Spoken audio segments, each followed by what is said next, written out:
फरमाइश गजल की है मास्टर जी, कहना क्या है?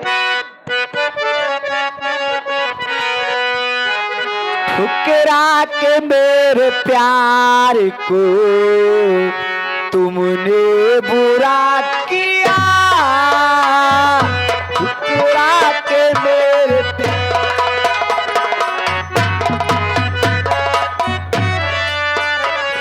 ठुकरा के मेरे प्यार को तुमने बुरा किया।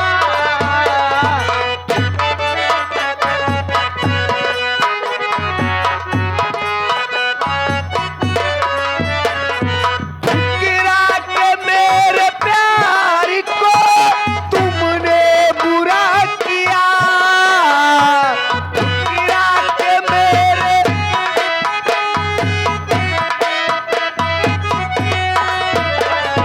ठुकरा के मेरे प्यार को तुमने बुरा किया।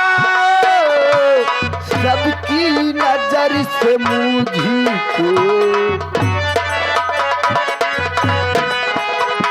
ये सबकी नजर से मुझको गिरा के बुरा किया, सबकी नजर से मुझको।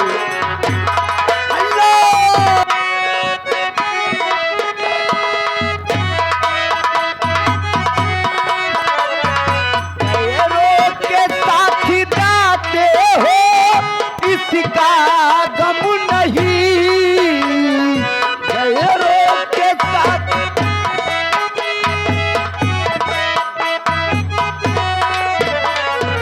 गैरों के साथ जाते हो इसका गम नहीं। तूने हमारे बारे में तूने हमारे बारे में क्या फैसला किया, तूने हमारे बारे में क्या फैसला। लेकिन मास्टर जी मैं बाबू साहब को कहने क्या चाहती हूँ,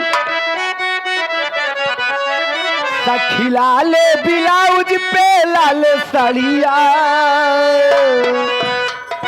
सखी लाल ब्लाउज पे लाल साड़िया हमर पियवा चलावे, हमर पियवा चलावे बिजले गरिया, हमर कन्या चलावे।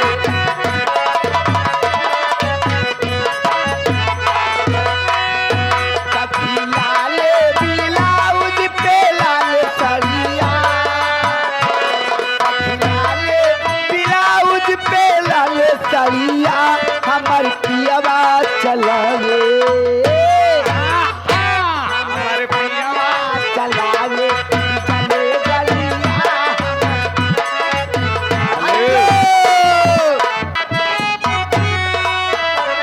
ये दुश्मनी है मेरे प्यार का, देखो यहाँ सभी दुश्मन है मेरे,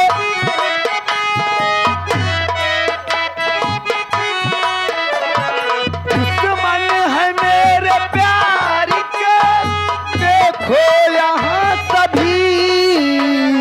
दुनिया ने दो दिलों को दुनिया ने दो दिलों को हमेशा जुदा किया, दुनिया ने दो दिलों को हमेशा बुरा किया। हेलो हेलो हेलो के मास्टर जी गजल की फरमाइश है बाबू साहब। दिल लेके जा रहे हो कैसे जिएंगे, दिल लेके जा रहे हो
आगे आदर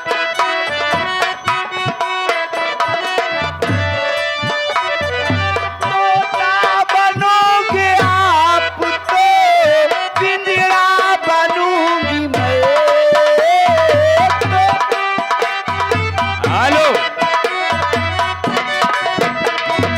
तोता बनोगे आप तो पिंजरा बनूंगी मैं